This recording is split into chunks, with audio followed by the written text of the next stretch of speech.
Problem को identify करने के बाद कि हमारी ज़िंदगी में परेशानी की वजह ये है कि हम अपने ज़िंदगी के मसाइल को एक दुश्मन समझते हैं और हमारा दिमाग उनके खिलाफ एक जंग लड़ता रहता है। अब हम ये देखेंगे कि अगर हम ज़िंदगी में खुश रहना चाहते हैं तो उसके लिए हमें क्या माइंडसेट चाहिए। फर्स्ट लॉ का सेकंड पार्ट जो हैप्पीनेस माइंडसेट की फॉर्म में हमें ज़िंदगी में खुश रहने का सॉल्यूशन देता है, वो ये कहता है, paradoxically the acceptance of one's negative experience is itself a positive experience. Statement का सिंपली मतलब ये है कि खुश रहने के लिए अगर आप अच्छे इमोशंस, पॉजिटिव एक्सपीरियंसेस, सब अच्छे अच्छे की तलाश करेंगे तो वो खुश रहने के लिए काफ़ी नहीं है। अगर ज़िंदगी में आपने खुश रहना है तो जो रियल गेम चेंजर है खुश रहने के लिए वो ये है कि आप ज़िंदगी के नेगेटिव एक्सपीरियंसेस, तलख तजुर्बात, तलख लम्हात, नेगेटिव इमोशंस, इन सबको भी एक्सेप्ट करें, इनको भी अपनी ज़िंदगी का पार्ट समझें, इनको एक्सक्लूड ना करें, इनको धक्का ना दें, इनको भी एम्ब्रेस करें, इनके साथ कंफर्टेबल फील करें। अपेरेंटली ये स्टेटमेंट पैराडॉक्सिकल यानी कि कॉन्ट्राडिक्टरी महसूस होती है कि आप सोच रहे होंगे कि बुरे लम्हात को एक्सेप्ट करके आप खुश कैसे रह सकते हैं। इसकी वजह बहुत सिंपल है और वो ये है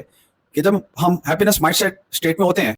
तो हमारी सेल्फ टॉक या हमारे इंटरनल नैरेटिव जो हम अपने दिमाग को पेश कर रहे होते हैं वो अनहैप्पीनेस माइंडसेट के मुकाबले में बिल्कुल चेंज हो जाता है। अब हम अपने दिमाग को कुछ इस तरह से कह रहे होते हैं that I may not have everything in my life but what I have in my life is enough and I need not more.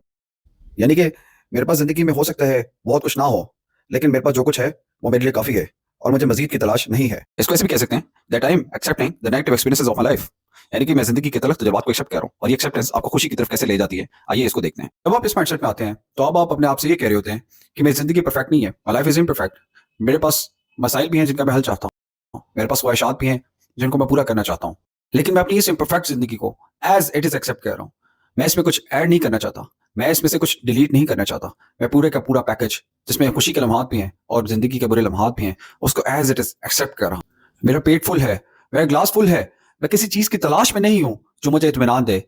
बल्कि मैं तो ऑलरेडी सुकून और इत्मीनान में हूँ। मैं तो ऑलरेडी ये जंग हार कर जीत चुका हूँ। मैं तो ये एक्सेप्ट कर चुका हूँ कि मेरी जिंदगी के मसाइल कभी खत्म नहीं होंगे और मैं जिंदगी में हर मसले का हल नहीं निकाल सकता, ना ही मेरी जिंदगी की हर ख्वाहिश पूरी होगी। आप ये फैक्ट मान चुके हैं कि जिंदगी में अगर गुलाब के फूल हैं तो इसके साथ कांटे भी हैं। अगर जिंदगी में अच्छा है तो फिर बैड और अगली भी है। आपका अपनी जिंदगी में बैड एंड अगली को गुड के साथ एक्सपेक्ट करना और एक्सेप्ट करना आपको एक ज़हनी बुखलाहट से आज़ाद कर देता है। अब जब आपकी ज़िंदगी में कोई मसला आता है तो आप ये नहीं सोचते कि मेरी ज़िंदगी में ये मसला क्यों आ गया, क्योंकि आपको ऑलरेडी पता है कि आपकी ज़िंदगी में मसले आ सकते हैं और किसी भी टाइम कोई भी मसला आ सकता है। अब आप ये सोचते हैं कि मैं इस मसले का हल कैसे निकालूंगा, लिहाजा ये सोच आपको प्रॉब्लम माइंडसेट से सोल्यूशन माइंडसेट की तरफ ले जाती है। अब आप एक जंग और वॉर के सिचुएशन से निकल के पीस सिचुएशन में चले जाते हैं।